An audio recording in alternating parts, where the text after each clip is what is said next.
तंबाखू, खर्रा, जर्दा, धूम्रपान यांच्या दुष्परिणामाची मला जाणीव आहे.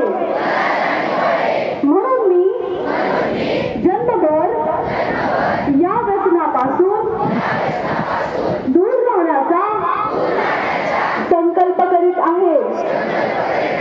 माझे घर, माझ्या आजूबाजूचा परिसर व माझी शाळा तंबाखूमुक्त राहावा. इतरांनी तंबाखूजन्य पदार्थांचा परित्याग करावा यासाठी मी सदैव प्रयत्न करीन. माझे घर, माझे गाव व माझा देश तंबाखू मुक्त बनवेल.